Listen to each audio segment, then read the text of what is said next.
Эфирде өлкөдөгү тартип бузган жарандардын иш аракеттерин жана мыйзам бузуу фактыларын чагылдырган ТВ Кагыл программасынын кезектеги чыгарылышы. Студияда мен Каныбек Санкариев, саламатсыздарбы?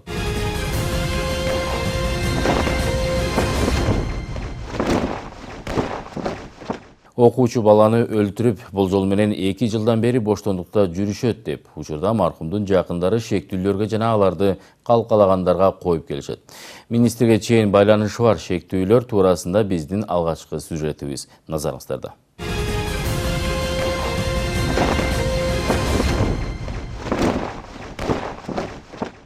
Элдер тирүү балдарына коётса, мен күнбөсүн алып келип койдум.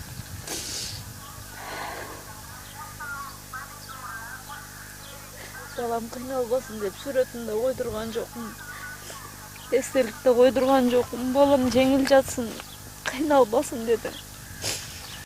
Өлкөбүздө акыркы коңгуроо кагылып, мектеп бүтүрүүчүлөрү жасанып, кийинип, майрамдык шаңга батканда Венера Капасова мынтип ыйга баткан. Баласынын бул дүйнө менен кош айтышканына туура 1 жыл 8 ай болду. Бисмиллахиррахманиррахим. Инна атойнакал каусар. Фасолли ли роббика ванхар. Инна шанияка хуалаптар. Бисмиллахиррахманиррахим.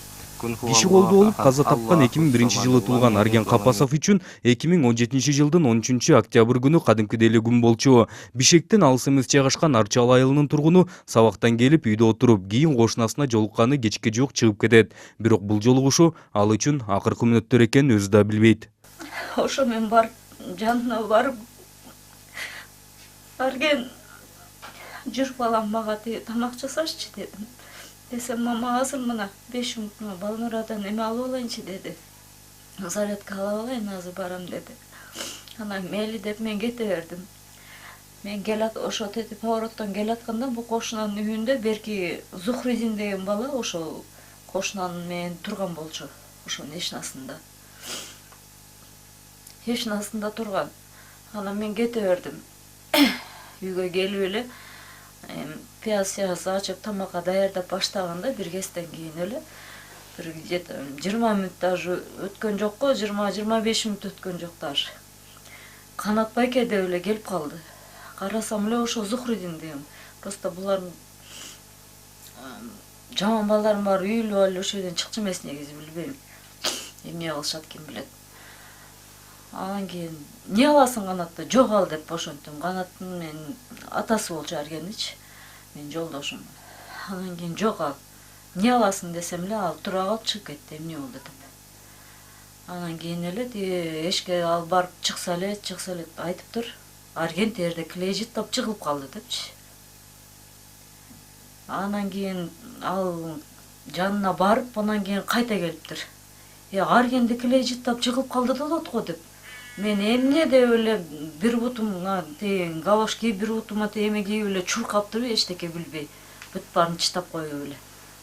Аттырылып эле кеттим. Барсам, ошо муну кошунанын үйүнүн артында уже кошуна Өмүрбек деген бала астында алып отуруптур, мынтип башын кучактап, сулайып жатат мынтип өзүчү балам. Маягым баары суу, бети башым баарын тең уже суу менен жуушка аябай. Аргенге кол көтөргөн балдар бала жыгылып калганын энесине чуркап келип, Арген килей жыттап кулап калды деп кабарлашкан. Албетте эмне болгонун түшүнбөгөн ата-эне чуркап барып, аны тез арада ооруканага борбор калааны көздөй алып жөнөшөт. Реанимацияга алып кирип кетишти. Көз башын баарын монтип ачып карап эметип, анан кийин алып кирип кетишти. Даже могу катуу өсөргөндөн көзүнүн кан тамырлары да жарылып кетиптир деди да ошо жердечи. Көзүнүн кан тамырлары жарылып башкача болуп кетиптир деди да, иши кылып. Башкача болуп калыптыр көздөрү деди. Анан кийин эле кирип эле бир 5 мүнөткө жетпей эле бул иним экөөбүз болчубуз. 5 мүнөткө жетпей эле кайта чыкты да ал врач дагы аябай эме врачтар ошондойго көнүп калганбы. Балаңардын жыгылган жеринен эле кеткен деди. Ошол жерден мен 2 бутум баспай эле жыгылып калдым. Отуруп эле калдым, жейлярын билбей. А бул иним болсо кыйкырып туруп эле эсин жоготуп жыгылып калды бул да. Кайсы врач жаныман өтсө эле жүрөгүн соктуруп көргүлөчү дагы. Может иштеп кетер деп ушинтип жалынып аттым. Доктор карап көргүлөчү баламды деп. алар болсо эч кандай жыйынтык жок, уже көп болуптур кеткенине деп ошентишти. Жаш баланы мынтип күтүүсүз көз жумганы жакындарын түшүнүксүз абалда калтырат. Албетте чуркап келип, Арген кулап калды деп кабарлаган Нургазы Адылбек уулу менен Зухриддин Эсенов маркумду клейжиттап кулап калды дегенден тийиштүү экспертиза дайындалат. Бир канча ай өткөрүп гана анан жыйынтыгын чыгарып, ага ылайык Арген Капасов жүрөк оорусунан каза тапканын кабарлашат. Бул тыянакка ден соолугу чың болгон жаш баланын энеси ишенбей, кайра көз карандысыз экспертизага жөнөтөт.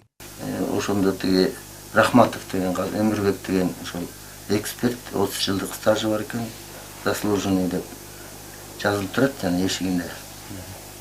2-3 жолу барып кайрылып, анализ чыкты. Жүрөгү май басып кеткен, кан тамыры сужаться этип кеткен деген диагноздорду койгон экен. Кандайча ошондой ойдон биз ишенбестик кылып, экинчи мындай независимый деп коет экен, ошондой эксперт назначить этип 4 кишиден турган ошолор аныктап чыкты. Жүрөк тушка шокогенный деп коет экен, ошол жерге катуу тупой предмет менен урулган деп. Анын ошол өлүмүнүн кесепети экен, Ошондон негизинде жүрөгү токтоп калган же ошо. Бул жыйынтыкты ушкан соң ошол замат тийиштүү жактарга арыз менен кайрылып, адам өлтүрүү фактысы боюнча кылмыш иши козголуп, окуя Аламедин районунда орун алгандыктан жергиликтүү ички иштер башкармалыгынын кызматкерлери тергөө амалдарын башташат. Иш козголгондон кийин бул жерде ошо подозреваемый катарында 2 бет өттү. Эсенов Зухриддин жана Адылбек уулу Нургазы. Башкы суроолордо ошол тиги Эсенов Зухриддиндин айтышы боюнча ошол Адылбек уулу Нургазынын агалары азыркы маалга чейин Аламединский ровдуда жана Чуйский УВДда кызматкер болуп иштешет. Ар ким кээ бирлери следователь, тергөөчү жана опер сотрудниктер. Ошол мезгилде анын ошо бир тууган агасы начальник следственной службы Аламединский районунда болуп иштеген экен. Эсенов Зухриддин менен түз жолугуп, сен деген мойнуңа алгын. Себеби Нургазыдын оозу токтобойт, көптүн баарын сүйлөй берет. Анан экөөңөрдү чыгарыш кыйын болуп калат. Өзүң алсаң, анан сен эч грамм коркпо деген сөзү, биз сени чыгарып алабыз деп айткандан кийин ошол Эсенов Зухриддин ошол мойнуна признательный показанияны алган. Мынтип Арген киши колдуу болуп каза тапканы белгилүү болгон соң иш козголуп, бирок бул кылмышты экөөнүн бирөөнү ээлеп кое аракети көрүлгөн. Нургазы Адылбек уулунун байкеси, жактоочу жана маркумдун жакындары айткан Адис Жунушалиев өз инисин шектүүдөн бат эле күбөгө айландырган. Бирок мойнуна баарын алданып алган Зухриддин эсине келип, өзүнүн биринчи берген көрсөтмөсүнөн баш тартып, соттон баарын болгондо айтып берген. Бул окуяга күбөлөр дагы бар экени аныкталып, ким эмне кылганы белгилүү болот. Баш тарткан өзүнүн показаниясы. Анан реальный багы болгон окуяны айтып берген. Ал окуя боюнча бул Арген Капасовдун өлүмүндө эч отношениясы жок. Себеби ал окуяда деген ошол Адылбек уулу Нургазы эки кичинекей өспүрүм эки баланы ичтип алып келатканда, кички жол бар, чоң жол менен кички жол. Ошо кички жол менен кетип баратканда Капасов Аргенди жанында бир классташтары катарында бир кыздын жолугуп, ошо экөө сүйлөшүп турганда ошол жактан тосуп чакырып алган. Анан ошондон кийин ошол жанагы событиялар өтүп өттү. Так айтканда, ошол жерде сен эмне клейжиттип алгансың деп туруп, ошол жерден бош турган бала, ал эми ошол Арген 9 класста окуп аткан, жаш бала, ал тиги болсо армияда бүтүп келген, где-то ошондо бир 8-9 жаш улуу жигит. Вот ошол жерден бош турган адамды ошол жерден урганда, ал өзөрүп ошол жерден кете берген деген биздин версиябыз. Себеби ошондо эле судмеддик экспертиза чыкты. Значит, от удара, значит, он ошол жерден, значит, наступил смерть. Следственный служба бир аз жол токтотуп, анан жанагы Эсеновка көңіл бұрып, ал эми Нургазы Адылбекұлыны көлөкөгө калтырып, эч следственный действияны кылган эмес. Жана свидетель катарында да башында өткөн, күбө катарында. Анан биздин ошо ходатайство менен очный ставкаларды жүргүзүп, жанагы кичинекей эки баланы күбө катарында сурагандан кийин, ошондо дагы бирөөнү обработка кылып, үркүтүп, коркутуп, туугандарда болуп кететкен, жердештерде болот экен, бирок ошонун бир өспүрүм баланын бирөөсү болгонун, кандай болгонун, сабаганын, урганын таза ачык айтып берген. Аны дагы азыр сотко жөнөтүп келтирбей, азыр күбө катарында сураганга тоскоол кылып аткан момент. Тергөө учурунда эле иш бурмаланып кеткенине жөнөкөй себеп болгон. Адатка айланган тууганчылдык. Күбөлөр айтып жатса дагы Нургазы Адылбек уулу ошол кездеги Аламедин райондук ички иштер башкармалыгынын жетекчилеринин бири болгон Адис Жунушалиев аттуу байкесинин жардамы менен шектүү эмес күбө болуп калат. Мындай оңой бурмаланган ишке бир гана ага ининин тууганчылдыгы эмес, өлкөбүздүн башкы милициясы болгон Кашкар Жунушалиевдин кадыр баркы ээ болгону божомолдонот. Ооба, адашкан жоксуңар. Ички иштер министри Кашкар Жунушалиев ошол кездеги тергөө башчысы Адис Жунушалиев менен Нургазы Адылбек уулу жакын туугандар. Ачык булактарда бул үчөөнүн байланышы туурасында маалымат жок болгондуктан ошол эле ички иштер министрлигинде иштеген өздүк булактар бул маалыматты тастыктап беришти. Тактап айтсак, жашыруу маалымат бергендер Адис Жунушалиев дагы, Нургазы Адылбек уулу дагы, министр Кашкар Жунушалиевдин бир туугандарынын балдары. Маалыматыбыз бар. Бул боюнча ошол эки ошо сотрудниктер Аламедин менен чүйдө иштегендер, ошо Жунушалиев деген фамилиялар бар. Алар түздөн түз министр тууган болушат. Бир фамилияны алып жүрүшөт. Бул боюнча биз бир нерсе жолу отвод бердик. Иш тергөөсүн башка чүйский вуд эмес. Себеби чүйский вудда дагы ошол туугандары бар. Ошол себептен биз деген башка УВДга берсин деген талапты койдук. Керек болсо ГКМБга. Себеби бул жерде именно түздөн түз сотрудниктер азыр тоскоол кылып атышат. Аламедин менен чүйдүккө. Тилекке каршы биздин значит ошол ходатайсыз канааттандырылган жок. Эми азыр сотто каралып атат. Сотто эми иш жартылай азыр где-то стадиясына келип калды.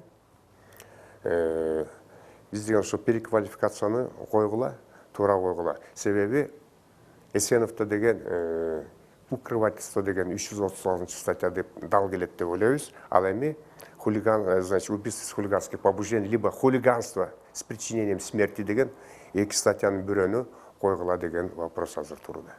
Аламедин райондук ички иштер башкармалыгында туугандарым иштейт деген көрсөтмөнү убагында Нургазы Адылбек уулу өзү дагы күбө катары суракка алынганда тастыктап берген протокол колубузга тийди. Анда бирок Адис эмес Азиз деп айтканбы же протокол толтуруп жаткан киши ошого ылайыктап ката кетиргенби, бир катар аттарды атап берген. Бул маалыматтарды министрдин өзүнөн сурап тактоо мүмкүн болгон жок. Материал даярдалып жаткан учурда чет өлкөдө жүргөн Кашкар Жунушалиевдин кол алдындагы кызматкерлери гана үстүртөн жалпы жоопторду гана берип, булардын тууганчылдыгын же тастык же четке агып беришкен жок. Жакын эле мына могул жерге деле бара койсом, мына мен келгенде мына ушул жерде жатып турчу, могул жерде. Кошуна бул Өмүрбек байке берди, астында башын кармап отуруптур астында. Балам могу жерде жатыптыр. Могу үстүнүн баары суу, жанында 3 литр банкада суу турган экен. Спирт туруптур мындай медицинский. Спирт жыттатыштыр. Андан эмне пайда болот, ал нашатыркы болбогондон кийин. Жашаган жериңиз тигилдей турбай жакын. А может сразу эле апара койсоң, мен өзүм искусственный дыхание же бир нерсе кылат белем. Ошондо эчтеке жардам кылбаптыр өздөрү. Жок дегенде могул жерде врач бар, же ошого чуркап апара коюшпайт. Сууга чөгүп кеткенде колдорун мынтип зарядка жасатышыптыр жинди кишидей болуп. Өлкөбүздүн ички иштер министри Кашкар Жунушалиевдин туулган Арчал айылында жакын туугандарынын бири жактоочу менен Аргендин энесинин айтымында үйүнүн алдында мынтип уруу өлтүрүп койгон. Андан бери 1 жыл 8 ай өтсө дагы шектүүлөр боштондукта эркин басып жүрүшөт. Эркиндикте жүргөндөрдөн дагы тактоочу маалыматтарды алуу аракетин көрдүк. Алгач күнөөнүн баарын мойнуна алып, кийин андан баш тарткан Эсенов Зухруддиндин үйүнө бардык. Бир топко чейин же телефон номурун таба албай, же үйүнө такылдатып ачтыра албай, министрдин тууганы болгон Нургазынын үйүн көздөй жөнөдүк. Бул үйдүн дарбазасы ачык, үйдө киши толтура экен. Үйдө чуркап жүргөн кичинекей балдардын айтымдарында Нургазы Адылбек уулу уктап жаткан. Ойготуп бер десек уйкусу катуу, ойгото албай коюшту. Же биз менен сүйлөшкүсү келбей уктап жатты. Бир топтон кийин гана анан Нургазынын энеси чыга албагандыктан ичкери кирип берүүнү суранды. Маникюр жасап отурган жеринен жолугуп, окуя боюнча маалымат берүүнү өтүнүп, жоопсуз калдык. 2017-жылы болгон окуя боюнча да ошону Нургазынын өзү менен мүмкүн болсо сүйлөшүп алды делек, интервью бере алабы, бере албайбыз, бере албай. Аны угуштуңар келсе, эмеге барып сотко барасыңарбы, же кайка барасыңар? Сот качан болот? Айта элек покамыз. Айта элек, азыр жогорку сот карап атат да? Иә. Азыр жогорку сот карап атабы? Билбейм кайра түшүрсө эметелек. Интервью бере албайбыз. Биз эмеден да келгенбиз, бербейбиз. Укуңар келем, ошоктон барып баарын данныйын баарын ошоктон аласың. А биз эчтеке деп айта албайбыз. Мындай адвокатыңар жок дегенде мындай айтып бере албайбы силердин атыңардан? Жок. Адвокаттар бар да, бирок. Бар адвокат. Өзү эметпейт да. Эч кандай маалымат бере албайсыңар да? Бере албайбыз. Кечик калабыз. Хорошо. Мынтип бул күнү жоопсуз кеткенибиз менен Нургазы Адылбек уулу менен телефонун таап сүйлөшүү мүмкүн болду. Бирок анда да толук маалымат берүүдөн баш тарткан бала суроолорубузга кыскача гана жооп кайтарды. Мен негизи биздин күнөөлүү депчи. Если биз күнөөбүз болсочу, бизди камап салмак да турабы. Биздин күнөөлүү экенибизди эч ким биле элек бердечи. Анан силер алдын видеого тартып мындай телевизорго чыгарган силерге да болбойт да турабы. Албетте камабайт, албетте шектелбейт дагы. Анткени милицияда кичинекейинен эң чоңуна чейин жакын туугандары кызмат өтөп, ал гана эмес Аргендин жакындарынын айтымында тоскоолдук жаратып келишет. Бул окуяны министр өзү балким чындап эле билбей, балким эч кандай катышы жок деп айталы десек, Аргендин таятасы Кашкар Жунушалиев жеке иштери менен кичи мекени болгон бул Арчал айылына келгенде өз колуна арыздарын, кагаздарын карматкан экен. Баягы күнү дагы министр Арчалдыкты өзү бердик. Келип ата энесине Куран окутуп, ооз ачырып кетти мечиттенчи. Анда дагы колуна кат карматкан. Ушундай иш болуп атат. Сиз ушул ишти бир өзүңүз карап, бир чара колдонбойсузбу деген мааниде кагаз карматкан өткөндө дагы. Анын жообун алдыңызбы? Жок, анын 20 майда берген. Тиги Жошбаев Солтонбек деген биздин ветеран байкелерибиз бар милицияда. Ошо байке аркылуу байке мондай баягы неберенин иши боюнча кагаз жаздым эле ошону тиги Кашкар Жунушалиевичке берип коесузбу. Асыткановичке депчи. Анан менин көзүмчө эле ошо тиги машинесине тиги жанагындай карабалдары же замдары кишилери жолотпой аткан да. Анан тиги киши прямой кирет ал кишиге. Анан ошо берди менин өзүмчө. Анан машинесин айдап чыгып кетишти. Анан мэри деле эчтеке эметелик 20-сында тапшырганбыз. 20-сында келип Куран окуп чыккан жерге. Быйыл 11-классты бүтүп, чоң жолго аттанчу, бирок ага жетпей киши колдо болуп дүйнө менен кош айтышкан Аргендин жакындары арызданса ишке ашпай, колдоруна кат карматса жооп ала албай, акыйкат издеп келишет. Акыйкат өзү бар. Көрүнүп эле турат. Бирок аны камсыздап берүүчүлөрүбүз ага кызыктар эместей. Бул тасманы биздин чыгармачыл топ жалпыга чыгарган күнү да иш акыйкат бүтүп кетет деген кепилдик жок. Анткени 3 туугандын бири адам өлтүрүүгө шектүү болсо, калгандары милиция жана милициянын чоңдору. Эч кимди түзмө-түз айыптабайбыз. Болгону баягы эле карга карган дегенди айтпаганда эле бул жакта туугандын көзүн чукуй алабы деген сөздү эсиңерге салабыз.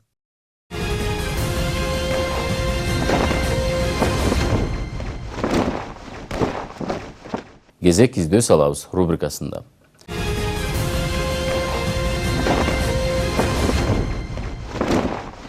Бишкек шаарынын Свердлов райондук ички иштер бөлүмү Куланов Ринат Орозакуновичти издөө салат. Белгилери: бою 176 сантиметр, арык чырай, мурду коңкогой, кыска кара тармал чачтуу. Кийген кийими боз свитер. 2018-жылдын март айында Кыргызстанга Туркиядан келип, Бишкек шаарынын батыш автовокзалында буюмду сактоо камерада кийип калтырган, андан кийин дайынсыз жоголгон. Куланов Ринат тууралуу маалыматыңыздар болсо 0703 84 12 32, 0708 49 36 86 телефондор аркылуу кабар берүүңүздөрүн суранабыз. Аламүдүн райондук ички иштер бөлүмү 1986-жылы төрөлгөн Муханов Фархат Муратбековичке издөө салат. Белгилери: бою 175 сантиметр, орто бойлуу, күрөң көздүү, күрөң чач, сакалы бар. Кийген кийими: жеңи жок куртка, кара күрөң түстөгү свитер, кара футболка, спорттук кара түстүү шым, кара байпак жана туфли. Өзгөчө белгилери эки тиши жок. Фархат Муканов 2018 жылдын ноябрында үйүнөн чыгып кеткен боюнча дайынсыз болууда. Эгер көрүп билгендер болсо 0312 36 35 23, 0552 51 09 05, 0704 31 25 05, 0550 34 33 63 телефондар аркылуу кабар бериңиздерди суранабыз.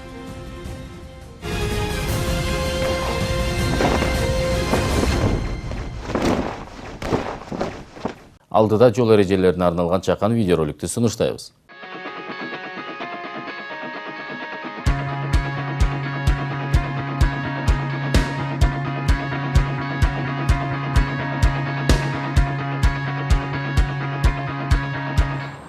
Бишкек шаары боюнча азыр эң көйгөйлүү маселе бул жол тыгындарын азайтуу маселеси болуп атат.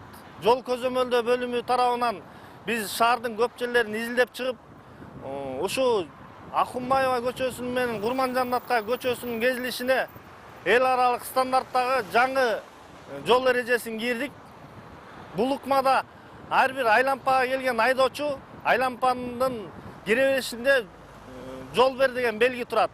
Айлампанын кире беришине кирип токтойт дагы ичиндеги жүргөн транспорт каражаттарын кой берет. Ал эми айлампанын ичиндеги жүргөн транспорт каражаттары бул негизги жол деп саналат. Бул жаңы киргизилип жаткан эреже боюнча айлампа жол. Айлампанын ичине кирген унаа негизги болуп эсептелет. Айлампага кире элек автотранспорт экинчи даражадагы унаа болуп саналат. Андан тышкары, айлампага киргенден кийин оң тарабы эмес, сол тарап негизги болуп калат. Буга кошумча, айлампага кирип жатканда же чыгып жатканда жөө жүргүнчүнү өткөрүү шарт. Бул унаа айлампага кирээрдин алдында солго бурулам деп, сол жарыгын жандырды. Бул туура эмес. Себеби аталган унаа кайсыл көчөдөн бурулуп кетери белгисиз бойдон калды. Ал эми бул учурда унаа айлампага кирип жатып эч бир жарыкты иштеткен жок. Бул туура. Себеби ал айлампага кирип жатканы бардык айдоочуларга белгилүү. Эгерде айлампадан чыгам десе, алдын ала оң чырагын жандырып, айдоочуларга ушул кесилиштен чыгаарын тастыктап чыгып кетет.